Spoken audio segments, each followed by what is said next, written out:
I'm Dr. Mel from justmilla.com, and today we're going to make fresh milled ramen. I got our special ingredient, which is lye water. It's potassium carbonate and sodium bicarbonate solution. You cannot use the same food grade lye that you would use for pretzels, which would be sodium hydroxide, and get the same result. This is the one that you need. I can post a link in the description for you. So, the first things first, we're gonna weigh our grain. We're gonna start with 50 grams of soft wheat and 100 grams of durum, or a little bit over. That's okay. And the rest is hard white wheat, which will be known as bread flour. So this will take us all the way up to 500 grams. You know what's next? We gotta just mill it into flour. There you have it. I have to admit, a while back, when I made spaghetti, I left it in here. I forgot what I had done. And the spaghetti dye got really gross and I threw it out. So I actually don't have a round spaghetti dye. So I'm gonna use this one, the square spaghetti. You could also use the angel hair dye, the palm one, and I think that would probably be decent. But to get closer to the thicker ramen size, I'm going to use this one instead. Okay, so we're going to put our dye on the front, and then this goes on just like that. Our flour goes into the top of the pasta machine with the lid on top. Next up is our lye water. We're gonna put 186 grams of cold water into our Pyrex, and then 4 grams of the lye water into the regular water. Pour slowly with the water. See how we went over 181, 3, 4, 6. And we're going to finish that off with the 4 grams of lye water, which we're going to have to pour very carefully. Luckily, it has a smaller hole.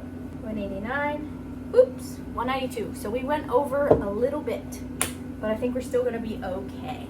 So the next step from here is to turn on our pasta machine, and we're going to use the bigger batch. So we're going to press this cup button so you can see better. I'm going to press the cup button so it goes to 600 grams and press play.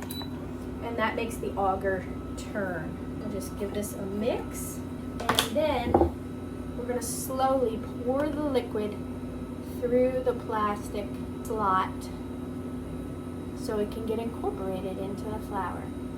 So part of what the lye water does is it helps to create that chewiness to the noodle and keep it together in the soup so it doesn't fall apart. Didn't you ever wonder how the ramen noodles stay together so well? Well, that's the answer, is lye water. The Philips Advance, or the 7000, the bigger models are gonna need the dough or go through this mixing for about 3 minutes. And when that happens, we're gonna turn the machine off, turn it back on, and let it do another mixing cycle. The Philips Viva is a smaller machine and it has a smaller capacity for dough. So it's gonna mix for approximately 2 minutes. So you can decide if you wanna do 2 mixing cycles or 3 mixing cycles, or just let your machine rest for about 30 minutes so it fully hydrates before moving on to the extrusion. If you did not catch it before it started to extrude, you can pause the machine and then scrape off whatever has been extruded, just like this. And we're going to put that right back in to the pasta machine. But let's check our dough. Okay, what we're looking for is a dough that comes together where we can squeeze it like this and it stays together. If it doesn't come together like this, you need more liquid for sure. But then you should be able to, kind of like kinetic sand, be able to push in other areas and have it break back up again. That's what we're looking for. And I would say that just based on what I've seen so far, this does still look and feel a little bit dry. So I'm just gonna add a little tiny bit of water. I'm gonna do 1/4 of a teaspoon. I don't wanna go too far. I'm gonna turn off the machine, turn it back on again, choose the bake cycle and press play. So here's our dry, crumbly dough. It's gonna come together and it can be pushed back apart. That's what I'm looking for. I did up the hydration 2 more grams, and we're just about finished with the mixing cycle. And we're gonna get into our extrusion cycle. The machine beeps, it changes direction, and then it starts extruding. Now we do have some of the noodles from before that are starting to come out. So I'm gonna let that extrude for a little bit so the newer stuff can come out. This is actually looking really nice. I like it. Pause. And I'm gonna just put this right back in. I love the consistency of the noodles already. How exciting. We're gonna play. And I'm gonna extrude into nests because I really like how they rehydrate. Look at this dough, it's beautiful, gorgeous. And we'll just swirl it up into a little bird's nest. And these are gonna dry so beautifully. I just weighed one of the nests and they're coming out around 50 grams. So you can decide how much or how big you would like your nests and your portions. This would end up being, I don't know, let's see, probably about 10 inches in length. And then I am just swirling the noodles around just like that. You can always pause and play the machine so you can keep up. Here is one tray, and we still have some dough left in the machine. And when you get to the very end, just cut off the last bits and turn off your machine. We can see inside that we don't have anything left here. And this has actually been extruding for quite some time, several minutes. This was all that we got, so we're all done. We can disassemble the machine by unscrewing here. The faceplate will come off, the spaghetti die will come off. You will have a little bit of leftover dough. You want to clean the die thoroughly. If you have a poker tool, Best Idea actually sells these, then you can just pull the dough right out with the poker tool. Just like that. Get the big pieces. And if you have, this may work, let's see. If you have a tool to release the dough, then you can use that. You push it in and the dough comes right out. Catch the little bits. Done. That's the benefit to using the spaghetti die from the Philips, is that it comes with a little tool to clean them all out at the same time. It's miraculous. All right, then this comes off.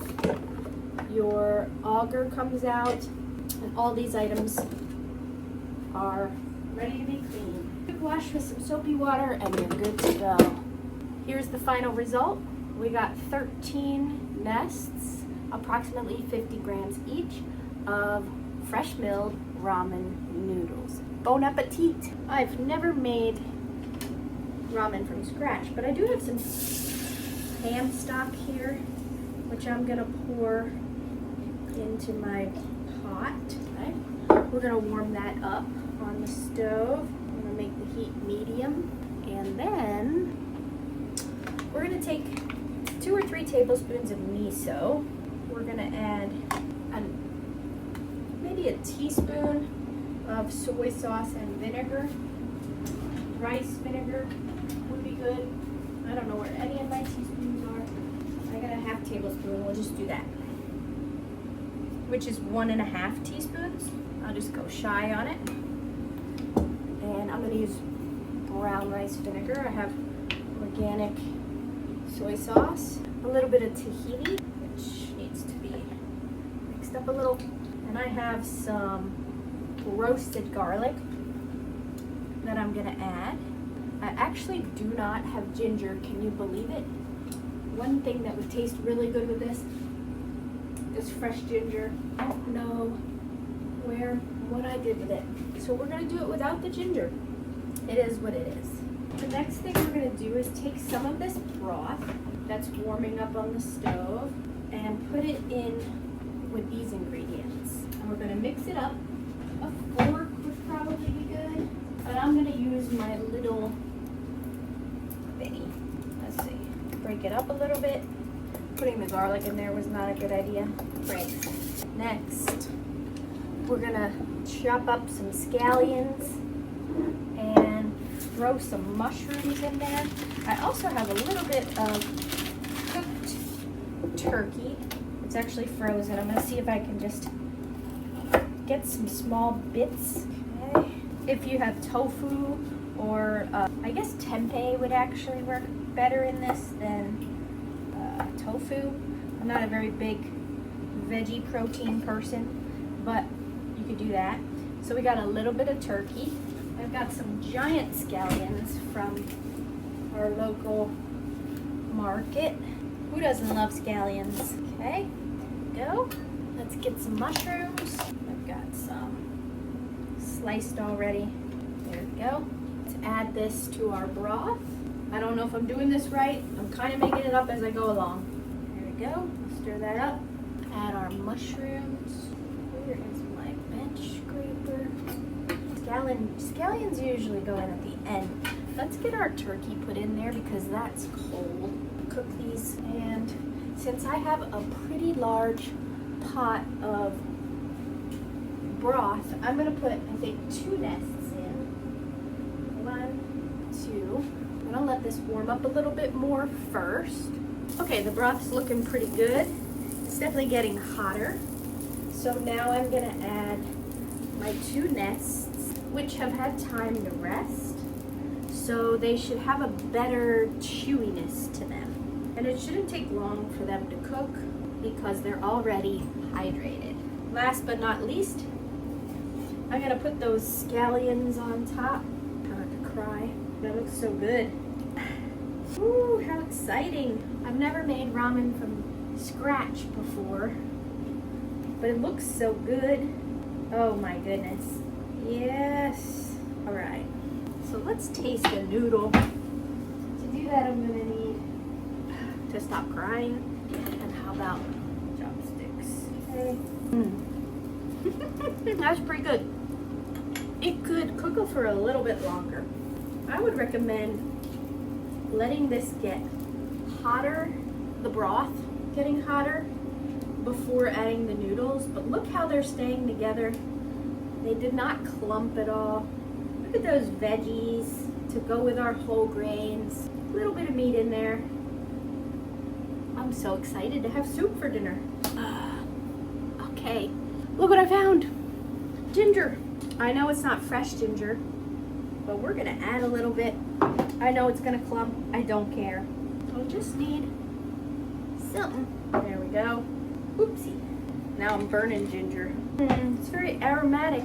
Those noodles are holding up. Oh, we just lit off a firework. I have a feeling I know who. Okay.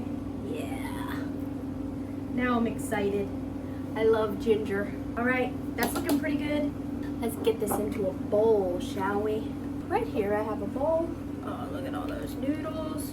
Oh my goodness. That looks so good. All right, I'll save some for tomorrow. Do I have to? No, because we have 12 more nests of ramen to go. Ooh, we got little bits of the turkey in there. It's gonna be yummy. Let's turn off our stove. Soft-boiled egg would be good in this. I didn't make any, but that's okay. All right. Once upon a time, I had chopsticks, but I don't have them anymore. So we're just gonna grab a little of each. Ooh, I got garlic, I got turkey, I got all the good stuff. That's good. And there we have it. Ramen, fresh milled. As for the rest of these nests, I'm gonna put these in the dehydrator at 125 until they're crispy, and then I'm gonna store them in a bag until I'm ready to use them.